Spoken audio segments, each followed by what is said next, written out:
வணக்கம். இப்போ நம்ம இது காட்டியானம் அரிசின்னு பாரம்பரிய அரிசியில் ஒரு வகை, அதில் செஞ்ச அவல். இதை போட்டு இந்த அவலில் நம்ம பாரம்பரிய டிஃபன் பண்ணலாம். இப்போ இதை முதல்ல நல்லா அலம்பி எடுத்துன்னு வரேன். நல்லா களைஞ்சி தண்ணி விட்டு அலம்பி கொண்டாச்சு. இப்போ தேவையான உப்பை போடலாம். இப்போ தண்ணி விட்டு நல்லா கலந்து வச்சுருவோம். கலந்து ஒரு அரை மணி நேரம் ஊறட்டும். இது கெட்டி அவ்வளோ தான் இருக்குது. ஒரு அரை மணி நேரம் ஊறட்டும்.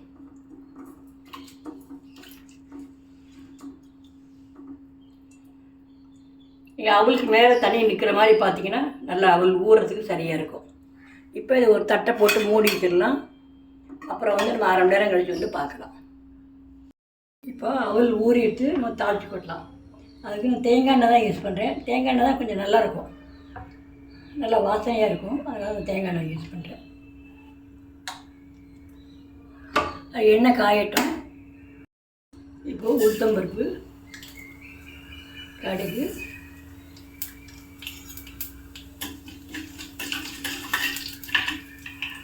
இது வெடிக்க விட்டு பெருங்காயம் போட்டோம். வெடிக்கிறது பெருங்காயம் போட்டோம். பெருங்காயம், அப்புறம் பச்சை மிளகா ஒரு 3 பச்சை மிளகா நறுக்கி வச்சுருக்கேன், அதை போடலாம். கருவேப்பிலை,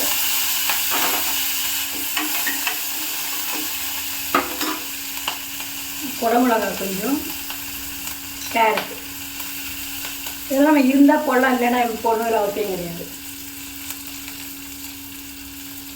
என் பிள்ளைங்க காய்கறி சாப்பிட மாட்டேங்கிறாங்க. அதுக்கு இந்த மாதிரி காய்கறி வச்சு கொடுத்தோம்னா அவங்க காய்கறியும் ஒன்று சேர்ந்துடும். அதுக்காக தான் இந்த மாதிரி பண்ணணும். நல்லா கலர்ஃபுல்லாகவும் இருக்கும். கொஞ்சம் மூடி போட்டு வேக விடலாம் ஒரு 2 நிமிஷம். இப்போ தேங்காயும் இதில் போடலாம், ஒரு டேபிள் ஸ்பூன் போல்.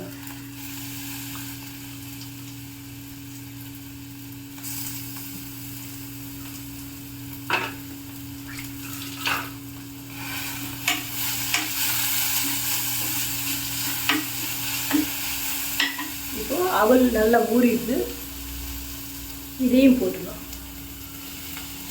அப்படியே பொலபொலன்னு நல்லா ஊறிட்டு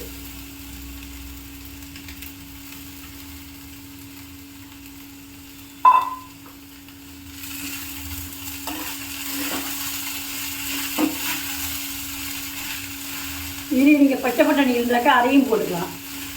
நம்ம இதெல்லாம் நம்மளோட இஷ்டம் தான், என்ன வேணால் போட்டுக்கலாம். காய்கறி எல்லாம் ஒரு 2 நிமிஷம் மூடி வச்சு அதுக்கப்புறமா கிளறி அவ்வளோதான். இறக்கினாக்க கரம்பு அவளும் சொல்லலாம், இல்லை வெஜிடபிள் அவளும் சொல்லலாம். காலம்பரை டிஃபனுக்கு ரெடி ஆகிடும். இப்போது கொத்தமல்லி போட்டு இறக்க வேண்டியதான்.